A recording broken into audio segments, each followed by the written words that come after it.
जय हिंद दोस्तों, स्वागत है आप सभी का आपके अपने YouTube चैनल जयपुर पे। तो कल मैंने आप लोगों को रात में एक PYQ सीरीज करवा रहा था जिसमें मैंने इकोनॉमिक्स के PYQ क्वेश्चन को सॉल्व करवाया था। और वहाँ पे मैंने देखा कि बहुत सारे कमेंट ये आने लगे कि भैया उसको इंग्लिश में भी करवा दीजिए। ठीक है, तो मैंने क्या सोचा कि चलो जब इंग्लिश में करवाना ही है तो रियल क्वेश्चन पेपर दिखा देता हूँ आपको, ताकि आप वहाँ से प्रैक्टिस कर लोगे। देखो भाई, वो जो हमारा PYQ सीरीज चल रहा है ना, उसमें सिर्फ हिंदी में ही आएगा। और जिन बच्चों को इंग्लिश में भी चाहिए तो वो रियल क्वेश्चन पेपर वाला भी एक सीरीज़ मैंने चालू कर दिया है। ठीक है, ओरिजिनल क्वेश्चन पेपर वाला। तो उसमें आपको जो है दोनों क्वेश्चन दिखेंगे, हिंदी में भी दिखेंगे, इंग्लिश में भी दिखेंगे। तो आप लोग वहाँ से हेल्प लीजिएगा, वहाँ पर भी देखिएगा। ऐसा नहीं है कि आंसर अलग होता है, आंसर सेम होता है, लेकिन होता क्या है कि वहाँ पे सिर्फ हिंदी में रहता है। ठीक है, टाइपिंग करने में थोड़ा सा क्या बोले कि फिर मेरा कॉस्ट ज़्यादा गिर जाएगा ना, तो बात को समझा कीजिए। तो मैं आपको यहाँ पे रियल क्वेश्चन दिखा दूँगा। यहाँ पर आपको क्या होगा, हिंदी में भी दिखेगा और इंग्लिश में भी दिखेगा। ठीक है, जैसे कि यहाँ पे मैंने पहला सवाल आपके स्क्रीन पर लगा दिया, यही सवाल मैंने आपको वहाँ पर भी करवाया था और यहाँ पर भी। अब वो बच्चे जिन्होंने कल हिंदी में वो क्वेश्चन अटैम्प्ट ले लिया था वो यहाँ पर प्रैक्टिस करेंगे। ठीक है, उनका प्रैक्टिस हो जाएगा, इंग्लिश वालों का रीडिंग हो जाएगा। ठीक है, देखिए सबसे पहला सवाल में आपसे बोला गया था कि which type economy in India economy, Indian economy. ठीक है, तो इसका आप लोगों को सिर्फ पढ़ना है। आप लोगों को मैं हिंदी में ही करवाता चला जाऊँगा और बस एक झलक में आप लोगों को इंग्लिश वाला क्वेश्चन दिखा दूँगा। तो आप लोग वीडियोज़ रोक करके इंग्लिश वाले क्वेश्चन को खुद से पढ़ लेना है। ठीक है, चलिए, तो ये तो हो गया। और इसी का हिंदी देखिए, यहाँ पे था भारतीय अर्थव्यवस्था किस प्रकार की अर्थव्यवस्था है। तो भारतीय अर्थव्यवस्था जो है वो मिश्रित अर्थव्यवस्था है, कल मैंने आप लोगों को करवाया था। ठीक है, तो दोनों बच्चे इसमें काम करेंगे, इंग्लिश वाले इंग्लिश पे ध्यान देंगे, हिंदी वाले हिंदी पे ध्यान देंगे। दूसरा सवाल देखिए आपसे यहाँ पे पूछा गया है कि निम्नलिखित में से संसाधन का एक उदाहरण है। औजार है, मशीन है, कौशल है, या फिर इनमें से सभी हो जाएगा। ठीक है, तो ऑल ऑफ दिस, इनमें से सभी। क्वेश्चन नंबर 3 पे आइए, ये हमारा क्वेश्चन नंबर 3 है। इसमें कहा गया है कि किस प्रकार की अर्थव्यवस्था में आर्थिक क्रियाकलापों का आयोजन सरकार या केंद्रीय सत्ता कर सकती है। तो केंद्रीय योजनाबद्ध अर्थव्यवस्था में ऑप्शन नंबर सी हो जाएगा।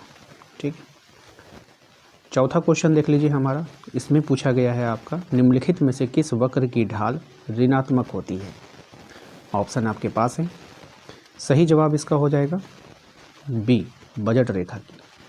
ठीक है, क्वेश्चन नंबर 5 ध्यान से देख लीजिए इसको। क्वेश्चन नंबर 5 में बोला गया है कि जब किसी वस्तु की कीमत परिवर्तन में उपभोक्ता का व्यय स्थिर रहता है तो उस वस्तु की मांग क्या होगी। तो इकाई लोचदार होगी। ठीक है, नेक्स्ट अगले सवाल पे आते हैं। ये हमारा अगला सवाल है, इसको मैंने आपको बताया था कि इसको मैं अलग से बना रहा हूँ, अभी प्रोसेस में है। जितने भी न्यूमेरिकल टाइप के सवाल है सब प्रोसेस में है, तो वो हम आपको करवा देंगे एक ही वीडियोज़ में। ठीक है, इसका आंसर 0.6 होगा। ठीक है, इसका भी आंसर हमने आप लोगों को बता दिया था 0.6। ठीक है, चलिए नेक्स्ट देखिए, ये हमारा 7वां सवाल है। इसमें जो है बोला गया है कि किसी वस्तु की मांग को प्रभावित करने वाला कारक निम्नलिखित में से कौन है। तो मांग को प्रभावित करने वाला कारक आपको पहचाननी है। तो मांग को प्रभावित करने वाला जो कारक है वो है उपभोक्ता की आय। जितना इनकम होगा वो उतना ही खर्च करेगा मार्केट में, है ना। तो आय डिपेंड करता है। क्वेश्चन नंबर 8 को ध्यान से देख लीजिए। क्वेश्चन नंबर 8 में कह रहा है कि उत्पादन और उत्पत्ति के साधनों के बीच संबंध को क्या कहते हैं। तो इसको हम लोग कहते हैं उत्पादन फलन। क्या बोलते हैं? उत्पादन फलन बोलते हैं। क्वेश्चन नंबर 9 आपके सामने है। क्वेश्चन नंबर 9 में देखिए कहा गया है निम्नलिखित में से स्थिर लागत का एक उदाहरण कौन सा है।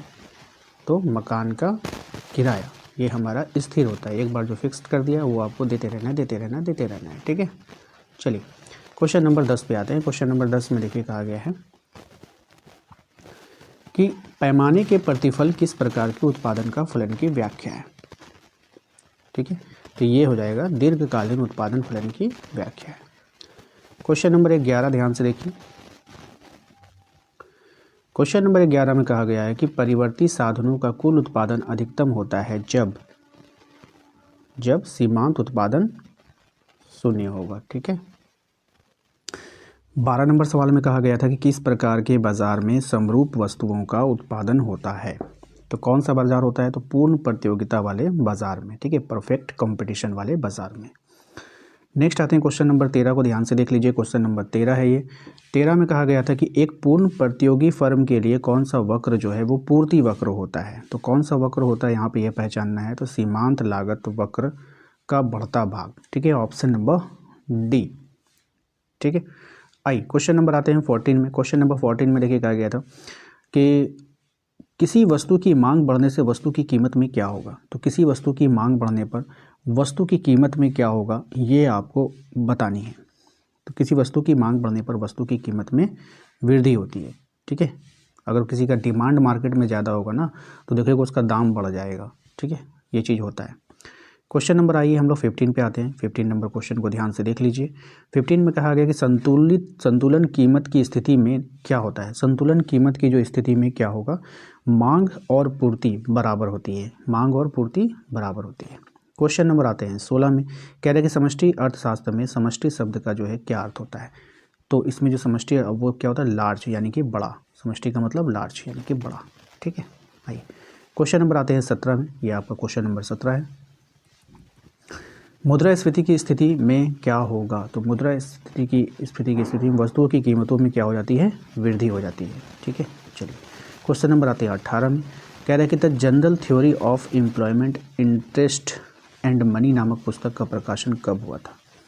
तो इस पुस्तक का जो प्रकाशन हुआ था ये 1936 में हुआ था। कब हुआ था, 1936 में हुआ था। ऑप्शन नंबर ए इसका यहाँ पे करेक्ट आंसर हो जाएगा।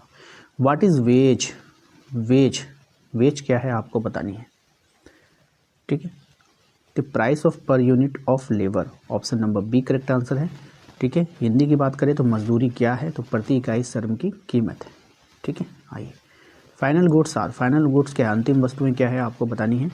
तो ये हो जाएगा आपका ऑल ऑफ दीज, ठीक है। देख लीजिएगा अंतिम वस्तुएं क्या हो जाएगी, ऑल ऑफ दीज, यानी कि इनमें से सभी टिकाऊ उपभोक्ता वस्तु, गैर टिकाऊ उपभोक्ता वस्तु, पूंजीगत वस्तु, ठीक है। नेक्स्ट आते हैं क्वेश्चन नंबर 21। इसको ध्यान से देख लीजिए। ये सभी सवाल जो है आप लोग का रियल क्वेश्चन पेपर दिखाया जा रहा है, ऐसा नहीं है कि इधर उधर से मैंने टाइप करके दिखा दिया। और आप लोग को यकीन भी एक बात का हो गया होगा कि मैं जो आप लोगों का PYQ सीरीज करवा रहा हूँ वो भी आपका रियल क्वेश्चन ही होता है। यकीन हो गया ना आप लोगों को। अब कल रात में जो जिसने भी क्लास किया होगा और अभी जिसने क्लास कर रहे होंगे तो उनको यकीन हो गया होगा कि दोनों क्वेश्चन क्या हैं, सेम है, ठीक है। अब ये मत सोचना कभी भी कि हाँ भैया PYQ बोल के करवा रहे तो कुछ पढ़ा दे रहे, ऐसा नहीं है, ठीक है। ऐसा बिल्कुल भी नहीं है, वो आपका PYQ ही है। बात समझ में आई। चलो तो यहाँ पर देखिए आपको कह गया which of this following activities in an, और यहाँ पर आपका निम्नलिखित में से तृतीय क्षेत्र की एक गतिविधि कौन सी है आपको बताना है, ठीक है। तृतीय क्षेत्र की गति पहचानिए कौन होगा। तो आटे का बाज़ार में बेचना, कल ही मैंने आप लोगों को बताया था, ठीक है। ऑप्शन नंबर सी हो जाएगा। ये देख लीजिए क्वेश्चन नंबर 22 आपका यहाँ पर है। और माल सूची में क्या सम्मिलित नहीं होता है। तो माल सूची में जो सम्मिलित नहीं होगा, विकृत निर्मित वस्तु, ठीक है। आइए नेक्स्ट है आपका क्वेश्चन नंबर 23, ठीक है।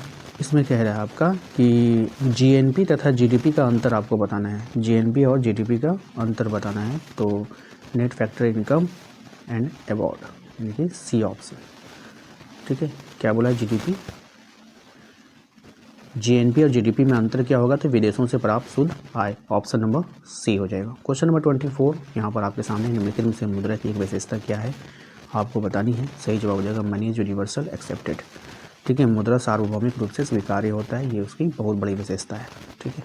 आइए क्वेश्चन नंबर आते 25 में देखिए कहा गया है कि किस बैंक को भारत का केंद्रीय बैंक का दर्जा प्राप्त है।